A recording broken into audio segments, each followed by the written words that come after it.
এটা হলো আমাদের তিস্তা, হলো আমার মামাকে নিয়ে আজকে ঘুরতে আসলাম। আর মূলত এটা হলো তিস্তা ব্রিজ। তিস্তা ব্রিজ, হ্যাঁ।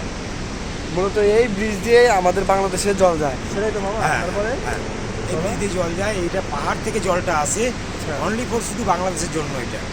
এইটা হচ্ছে ক্যানেল তিস্তা ব্রিজে।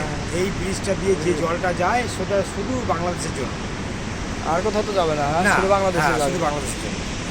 এটা তো আমাদের সাথে চুক্তি হয়েছে শুধু এটা নিয়ে, হ্যাঁ। এটা দিয়ে তো আমাদের সাথে চুক্তি হয়েছে যে তোমরা আমাদের জল দিবে, আমরা তোমাদের কি দিব? মাছ, ইলিশ মাছ দিব, এটাই তো। হ্যাঁ, এটার সাথে ইলিশ মাছের চুক্তি হয়েছে আমাদের আর কি বাংলাদেশের, যে আমরা ইন্ডিয়াতে ইলিশ দিব আর মমতা দিয়ে আমাদেরকে এখান দিয়ে জল দিবে, সেটাই। এই দেখো জল এখন বন্ধ আছে, কি বলে ওটা, গেটটা বন্ধ আছে, হ্যাঁ, সুইচ গেটটা বন্ধ। এখানে হালকা হালকা জল আসছে, সেটা হলো লিক করে আর কি। এটা এই যে দেখো, এটা হলো তিস্তা ব্রিজ, এটা জল। আর এদিকে তো বাংলাদেশ, এদিকে জল যাবে বাংলাদেশে, হ্যাঁ সেটাই।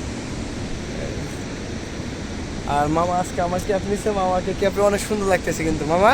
হ্যাঁ, তোমাকে অনেক সুন্দর লাগতেছে। ঠিক আছে, হ্যাঁ। নেক্সট টাইম আসার সময় বাংলাদেশে তোমার জন্য একটা কিন্তু ক্যাপ নিয়ে আসবে, আচ্ছা, যখন আবার আসবো। ঠিক আছে। এটা হলো তিস্তা, ঠিক আছে। আজকে এই পর্যন্তই ভিডিও। এখন আমরা বের হবো অন্য একটা জায়গায় যাওয়ার জন্যে। ঠিক আছে ভাই, এখানে চিংড়ি মাছের চপ সব থেকে নাম করা। এখানে চিংড়ি মাছের চপ আছে সবচেয়ে নাম করা, বরলি মাছ নাম করা অরিজিনাল। এটা তো এখানকার নদীরই মাছ, নদীর মাছ, ঠিক আছে, নদীর মাছ, সেটাই আমরা খাবো। সেটাই এখন আমরা খাবো, ঠিক আছে মামা। ওকে, ব্যাস।